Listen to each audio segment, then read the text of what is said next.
टोमॅटोपासून आणि बेसन पिठापासून ही रेसिपी तुम्ही यापूर्वी कधीच केली नसणार आहे. कारण रेसिपी मुळात एकदम नवीन आहे. यापूर्वी तुम्ही कुठे पाहिलीही नसेल अशी आहे.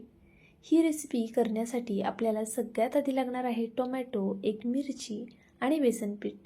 बरं, मी तुम्हाला आज भजी दाखवणार नाही आहे, ना थालीपीठ, ना धिरडं. त्यामुळे ही रेसिपी नक्की शेवटपर्यंत पहा. सगळ्यांना खूप जास्त आवडणारी आहे आणि एकदम वेगळी आहे. तर पहा, इथे मी टोमॅटो घेतलेला आहे. तो टोमॅटो स्वच्छ धुवून घ्यायचा आणि त्यानंतरनं अशा पद्धतीने चिरून घ्यायचा. टोमॅटोमधल्या बिया मात्र काढून घ्या. तर पहा, इथे मी टोमॅटोतल्या बिया काढून घेते आहे. आपल्याला इथे एका टोमॅटोचा मी वापर करणार आहे. तुम्ही किती जणांसाठी ही रेसिपी करताय त्यानुसार तुम्हाला टोमॅटोचं प्रमाण कमी जास्त लागू शकतं. आता ही रेसिपी सध्या तरी मी 2 जणांसाठी करते आहे. तर त्यानुसार मी इथे सर्व साहित्य घेतलेलं आहे. पण खरं तर मी 2 जणांसाठी करते आहे तरीसुद्धा यामध्ये 3-4 जणंसुद्धा आरामात खाऊ शकतात. तर पहा, इथे आता आपण अशा पद्धतीने हा टोमॅटो कट करून घेऊया. इथे मी एकच टोमॅटो वापरला आहे तर दुसरा टोमॅटो ठेवून देऊया. बिया काढून घ्यायच्यात आणि अशा पद्धतीने चिरून घ्यायचं आहे. त्यानंतरनं एक मिक्सरचं भांडं घेतलं. यामध्ये सगळ्यात आधी आपल्याला टोमॅटो घालून घ्यायचा आणि त्यानंतरनं आपण जी मिरची घेतली होती ना, तीसुद्धा आपल्याला यामध्ये घालून घ्यायची आहे. पहा अशा पद्धतीने. आता आपण याच भांड्यामध्ये सेम बेसन पीठ घालून घेऊया. एक लहान वाटी बेसन पीठ मी इथे घेतलेले आहे.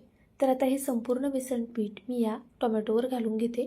एकच टोमॅटो वापरला आहे आपण आणि एक लहान वाटी बेसन पीठ. तर पहा, आता हे संपूर्ण बेसन पीठ मी यामध्ये घालून घेणार आहे. या रेसिपीसाठी फार काही साहित्य लागत नाही. पाहुणे आल्यावरती नक्कीच तुम्ही ही रेसिपी करू शकता. एवढी कमाल होते. बरं, आता हे वाटण वाटताना आहे ना, आपल्याला यात पाणी घालायचं नाही आहे, ही गोष्ट लक्षात घ्या. चवीनुसार थोडंसं मीठ घालून घेऊया. त्यानंतरनं यामध्ये आपल्याला ओवा घालायचा आहे. अगदी थोडासा असा हातावरती कुस्करून यामध्ये ओवा घालून घेऊया. सोबतच पांढरे तीळ घालायचे आहेत, कारण थंडीचे दिवस आहेत त्यामुळे तिळाचा वापर तर करायचा आहे. सोबतच जिरं घालून घेतलं. पाणी न घालता आता हे छान असं बारीक वाटून घ्यायचे. टोमॅटो छान बारीक होईपर्यंत मी हे सर्व वाटून घेतलं. आता पहा, आपल्याला हे सर्व मिश्रण एका वाटीमध्ये काढून घ्यायचे. इथे मी अशा पद्धतीने चमच्याच्या मदतीने हे मिश्रण एका वाटीत काढून घेणार आहे.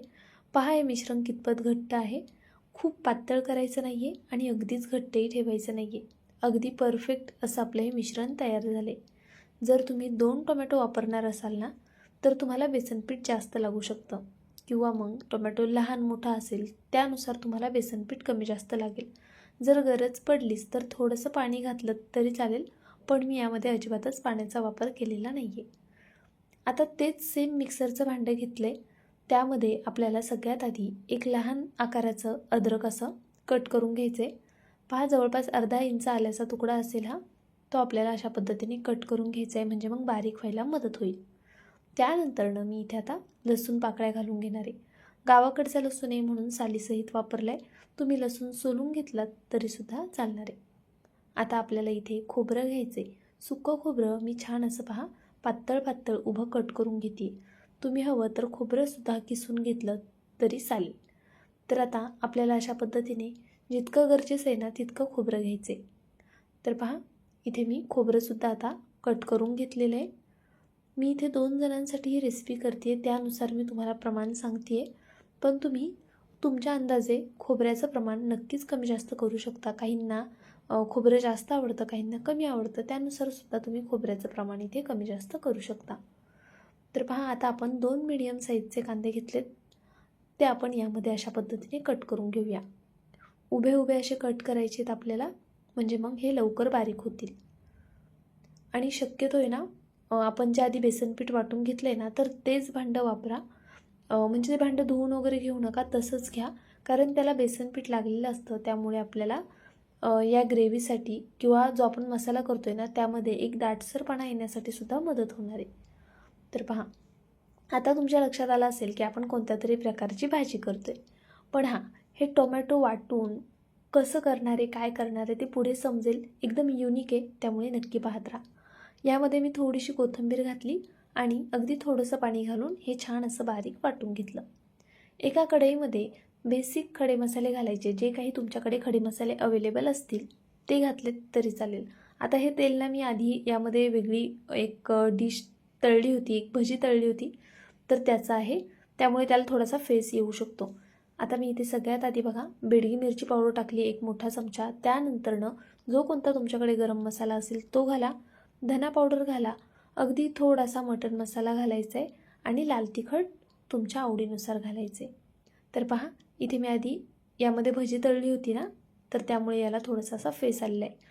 आपण जी आज रेसिपी पाहतोय त्याच्यामध्ये आपल्याला काहीही तळून घ्यायचं नाही आहे, नाहीतर तुम्हाला वाटेल मगाशी जे आपण पीठ तयार केलं त्याचीच भजी तळली की काय. तर आपल्याला अजिबात काही तळायचं नाही आहे. पहा आता हे जे वाटण वाटलं होतं ना ते या मसाल्यांमध्ये घालून घेऊया. गॅसची फ्लेम अगदी लो आहे.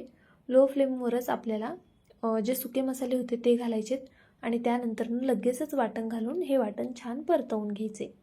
वाटण आपण भाजलं नव्हतं, कच्चं वाटण केलेलं आहे, त्यामुळे वाटण कमीत कमी 4-5 मिनटं परतवून घ्यायचं. मीडियम टू लो फ्लेमवरती छान तेल सुटेपर्यंत हे वाटण परतायचं. म्हणजे मग कांदा खोबऱ्याचा कच्चेपणा जाईल आणि आपली जी भाजी आहे ती छान चविष्ट होईल. तर पहा मस्त असा रंग आलेला आहे, कारण आपण यामध्ये बेडगी मिरची पावडरचा वापर केलेला आहे. तर पहा अशा पद्धतीने आपल्याला हे छान तेल सुटेपर्यंत परतत राहायचे. इथे गॅस मीडियम आहे आणि मीडियम फ्लेमवर मी हे छान असं वाटण परतवून घेते आहे. कोणत्याही भाजीसाठी तुम्ही वाटण जेवढं जास्त परताल ना तेवढी ती भाजी खायला रुचकर लागेल. तर आता आपलं इथे वाटण परतवून झालेलं आहे. यामध्ये आपल्याला आता पाणी ॲड करायचे.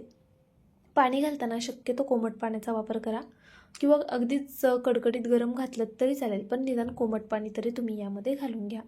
तर इथे आता मी कोमट पाण्याचा वापर केलेला आहे. तर पहा मिक्सरच्या भांड्यामध्ये पाणी घालून मी इथे हे पाणी यामध्ये ॲड केलं. आता अजून मला वाटतं यामध्ये पाणी बसेल. ही भाजी करताना आहे ना आपल्याला थोडीशी पातळ धरायची आहे, कारण आपण यामध्ये नंतर बेसन पिठाचे जे भजी आहे ते सोडणार आहोत. भजी करणार म्हणजे तळणार नाही आहोत. तर पहा यामध्ये आता मी आधी पाणी ॲडजस्ट करून घेते. थोडंसं पातळ ठेवा, नंतर ही ग्रेव्ही थोडी घट्ट होणारच आहे. चवीनुसार मीठ घालून घ्या आणि मीडियम फ्लेमवर याला छान अशी उकळी काढून घ्या. तर पहा इथे मीडियम फ्लेमवर मी आता या रश्श्याला छान अशी उकळी काढून घेणार आहे.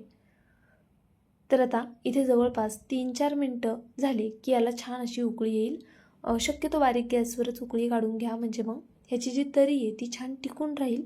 जर तुम्ही गॅस मोठा केलात ना तर तरी निघून जाऊ शकते, त्यामुळे गॅस बारीकच ठेवा आणि मस्त उकळी येऊ द्या.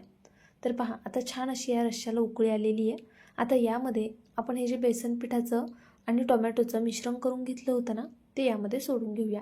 अगदी असे छोटे छोटे आपल्याला यामध्ये भजी सोडायची आहे. पहा तळायची वगैरे नाही आहे, डायरेक्टच सोडायची आहे, जशी आपण डुबुकोळे करतो ना अगदी त्या पद्धतीने. तर पहा असे मी अगदी लहान लहान असे यामध्ये हे वडे सोडून घेणार आहे.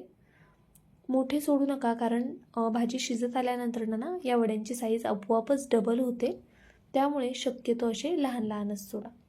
आणि मी कोणत्याही प्रकारचा सोडा वगैरे वापरलेला नाही आहे, पण तुम्हाला हवं असेल तर तुम्ही यामध्ये थोडासा चिमूटभर सोडा घालू शकता बेसन पिठामध्ये. तर पहा असे मी लांब लांबच हे भजी सोडून घेणार आहे. गॅस इथे मीडियम आहे, मीडियम टू हाय फ्लेम ठेवायची आणि मग ही भजी सोडायला घ्यायची.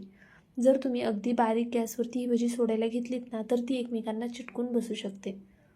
तर पहा इथे मी अशीच अगदी छोटी छोटी भजी सोडून घेतलेली आहे. अतिशय सोपी रेसिपी आहे करायला. पाहुणे आल्यावरती काहीतरी वेगळी युनिक आहे, त्यामुळे नक्की तुम्ही ट्राय करून बघू शकता. तुम्हाला सगळ्यांनाच खूप आवडेल अशी आहे.